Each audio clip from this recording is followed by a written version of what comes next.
Mister திருமேனி, வயசு 50, காரைக்கால்லேருந்து வந்திருக்காங்க. அவங்க கம்ப்ளைண்ட்டை அவங்களே சொல்லுவாங்க. நம்ம கேட்டு தெரிஞ்சுப்போம். இப்போ எப்படி இருக்குன்றது நம்ம தெரிஞ்சுப்போம். சார் சொல்லுங்க. வணக்கம், எல்லோருக்கும் வணக்கம். முதல்ல எனக்கு பிரச்சனை என்ன வந்துச்சுன்னா, இந்த சைடு ஃபுல்லாக மறுத்து போய் ரொம்ப வலிக்கும். வண்டி ஓட்டுறப்பயே அந்த வலி வந்துடும். அப்படியே இந்த கை ஃபுல்லாக வலிக்கும். சீக்கிரம் நான் ஜிஹெச்சில் வேலை செய்கிறதுனால சீக்கிரமாக ஜிஹெச்சுக்கு போயிடணும், போய் டெஸ்ட்டு பண்ணணும் அப்படின்னு பயந்துக்கிட்டே வண்டி ஓட்டிகிட்டு போவேன். அப்படி போகிறப்ப எனக்கு முதல்ல டாக்டர் சொன்னது வந்து பல்லு வலியாக இருக்கும், நீங்கள் பல்லு டென்டிஸ்ட்டை பாருங்கள் அப்படின்னு சொன்னாங்க. அப்புறம் பல்லு வலிக்காக நான் டென்டிஸ்ட்டை போயிட்டு அங்கே ஒரு அட்வான்ஸ் எக்ஸ்ரே எடுத்து பார்த்ததில் உங்கள் பல்லெல்லாம் நார்மலாக இருக்குது, இந்த பெயினுக்கும் பல்லுக்கும் சம்மந்தம் இல்லை, நீங்கள் ஒரு ஐ டாக்டரை பாருங்கள் அப்படின்னு சொன்னாங்க. உடனே நான் ப்ரைவேட்டாக ஒரு ஐ டாக்டரை பார்த்தேன்.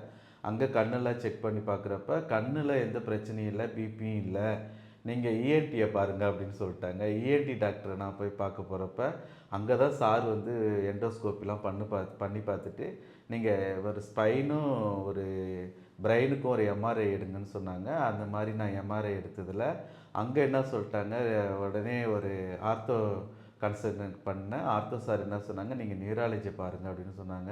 நியூரோ ஒப்பீனியன் வாங்கி இன்னைய வரைக்கும் மாத்திரை 1 வருஷமாக நான் சாப்பிட்டுட்ருக்கேன்.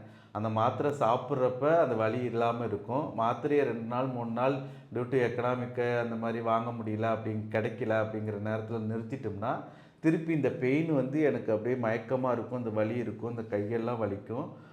குறிப்பாக ஒன்று சொல்ல மறந்துட்டேன், இந்த நெஞ்சு வலி அடிக்கடி வர்றதுனால கிட்டத்தட்ட இது வரைக்கும் ஒரு 20-30 இசிஜி எடுத்திருப்பேன், 4 எக்கோ எடுத்திருக்கிறேன். கார்டியாலஜி டாக்டர் நீங்கள் வராதீங்க, உங்களுக்கு எந்த பிரச்சனையுமே கிடையாது, நீங்கள் என்னை பார்க்கவே வர வேண்டியதில்லைன்னு சொல்லிட்டாரு. அதுக்கு இடையிலையும் இந்த நியூராலஜி டேப்லெட்டு நான் கண்டினியூ பண்ணிட்டு தான் இருக்கிறேன். சாரோட ஆடு ஃபேஸ்புக்கில் பார்த்தேன், நான் வந்து இங்கே பண்ணலாம் அப்படின்ட்டு ஒரு ஐடியாவில் நான் இங்கே வந்திருக்கிறேன். வரும்போது என்னால் நடக்க முடியாது. நான் வந்து பெருமைக்காகலாம் இந்த விளம்பரத்துக்காகவோ இல்லை சார் சொல்லியோ நான் இதெல்லாம் சொல்லலை. வரும்போது வந்த என்னோடய நடையும் என்னோடய உடலோட ஒரு மாதிரி அப்படியே எனக்கு பிடிச்ச மாதிரி இருந்துச்சு. இப்போ சாரோட ட்ரீட்மெண்ட் பண்ணதுனால இப்போ கொஞ்சம் ரிலாக்ஸ்டாக இருக்கிறேன். இன்னும் நான் சாருக்கிட்ட நான் என்ன எதிர்பார்க்குறேன் அப்படின்னா, இந்த மயக்கமும் எனக்கு இந்த பிரச்சனையும் இல்லாமல் இருந்தால் நல்லா இருக்கும்னு நினைக்கிறேன். சார் ஆனால் அந்த ட்ரீட்மெண்ட்டை ரொம்ப ஸ்ட்ரெயின் பண்ணுறாரு. பாவம் அப்படின்னு தான் நான் ஃபீல் பண்ணேன். சத்தியமாக நான் அது பாவம் தான் நான் feel. Thank you sir, thank you very much.